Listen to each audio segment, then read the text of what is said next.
You talk about just how challenging this final stretch is. Not only is it on the road, but just to beat teams twice in one season, and now you got three. Yeah, I mean, with three. Well, this week I'll just stick to that. It's just two tough places to play. Teams that expect to win at home. Teams that have tradition and great following, and Oregon's dealt with a lot of issues, so they've had to battle through injuries and different things this year. So and they've struggled to win lately, and I'm sure that Coach Altman is in their ear about that this week in practice. So we would expect to play a team that's pretty hungry. They tend to be a challenging defensive team when they're actually playing at a high level. What makes that the case? Well, I mean, their defense is unique. They're going to come at you with some three-quarter court, some full court zone pressure, and they'll be active, trying to create turnovers, and then in the matchup, it's different. It's not like a straightforward zone or man. It's kind of like a hybrid of kind of both. So you have to try and simulate that as best you can and preparing for it. And then, when they're playing well, they generally manage the game very well, and they try and control the tempo of the game. They reduce some of the possessions because of their willingness to go late in the clock. So there's a lot of reasons that they're strong at the defensive end. I heard on your radio interview today that you said you felt like Lou was playing his best of the year. What makes you say that? What do you see from him right now? I just think his his overall complete game. I mean, he's rebounding. He's scoring in the paint. He's making pretty good decisions out there.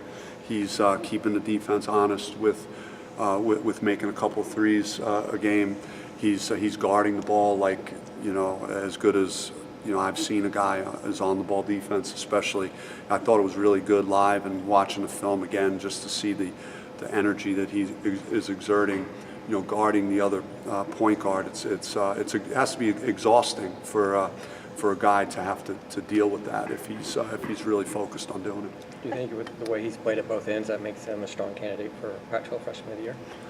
I mean, everyone's going to have their own preference based on their own situation, but I mean, he's as good as anybody that I've seen, and he's one of the best freshmen in the country, in my opinion. Just on all the times he's delivered, in a lot of big games, both in conference and in the non-conference.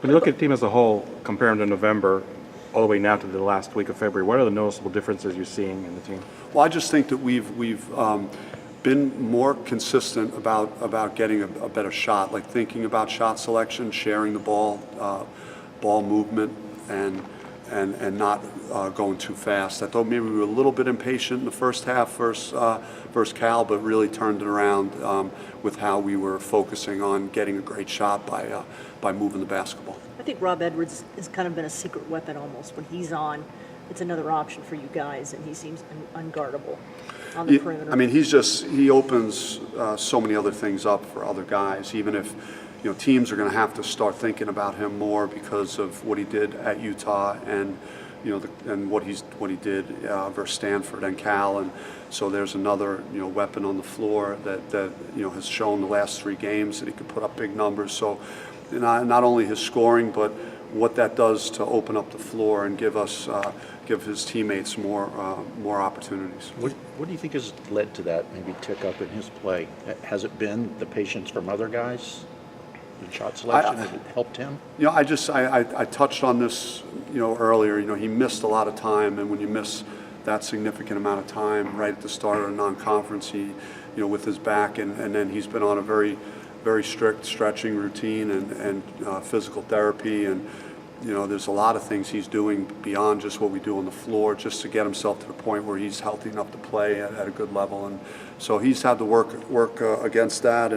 But I just think it's his mindset, his approach to every game lately. He's been locked in and dialed in to, and he realizes through our messaging how important he is to what we do. So I think he's starting to believe in himself more and get more confidence. This is the guy you thought he was, right? I mean, in preseason, he's good enough to be our leading scorer. Yeah, I mean, you kind of know from workouts in the summer and the fall, like what he's capable of doing, what you're seeing, day to day, and then knowing, like Zylan seems like he's getting every rebound in July. Well, he's doing now too. So you see, Remy's playmaking. You see Dort's just force and talent, and you know, when you're watching Rob play, you see he's just a natural born scorer, and I just always felt like he was, you know, probably had the best chance of leading us in scoring this year. It hasn't, you know, come out that way completely, but there's still a lot of season left, and I know he's playing his best that he's played all year.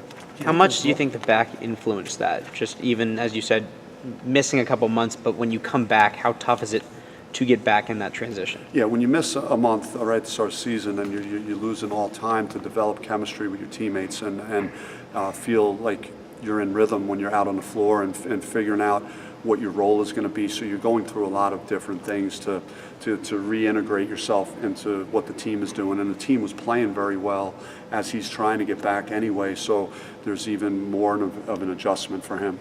Do you think there's more to be squeezed out of this team on the offensive or defensive end? Well, I just think that, you know, our defense, I think, could be fairly consistent. We you know, coming off a week where we gave up 62 and 59, which is great. I think offensively, the games that we have struggled in, we have not shot well. So, you know, when you put a game like Utah together at Utah, and you shoot the ball like that, and play that way on offense, then we're on a different level, and we're already really good. And then we go to a different place. How has the team become more conditioned since adding Daniel to the staff?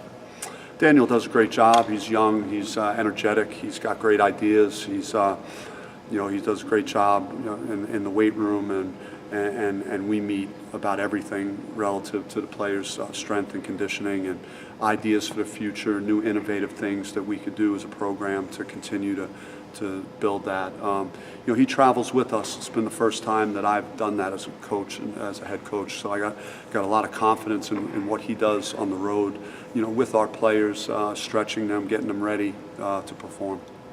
Are you backing up or kind of reducing practice at this point just to kind of conserve bodies and energy? Yeah, we try not to waste time. We try to be very efficient. We have a plan for what we think we need to work on for the opponents that we'll face this week, and then we want to keep our guys fresh physically. There's still going to be a very difficult conditioning standard that we have in our practices. There's not a lot of downtime, and we're going to move from thing to thing, and so there isn't much recovery because that's what happens in the game.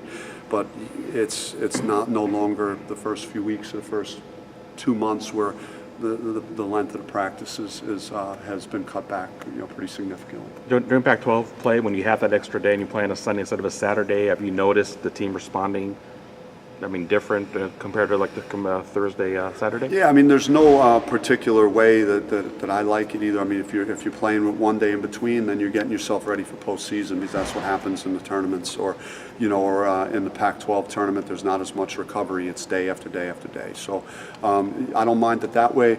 You know, from a get your team, you know, revitalized. I mean, it's certainly better to have the 2 days in between. So I don't mind that. Even this late in the season, are there things you guys can do to get a little bit more consistent with the shooting and the offense? I mean, I just, again, it becomes a focus on our movement and our energy and our willingness to share the ball and be patient, and then you know, that might take 7 or 8 seconds in a possession, or it might take 20 seconds. But you know, we just have to be mature enough and understand that that's important, and then the shots will take care of themselves. You mentioned the movement part. When you go back and look at games where you guys didn't shoot well, is it just because shots weren't falling, or was it because guys weren't moving without the ball and getting open?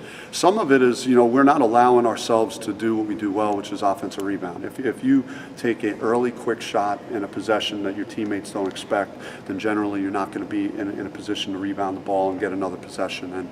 And so when we have good shot selection, or you know, we just don't go against the numbers. If you got numbers, then we'll try and go in the transition game. But if we don't, then we need to have the discipline to work through a possession, and I think our guys have shown a more willingness to do that.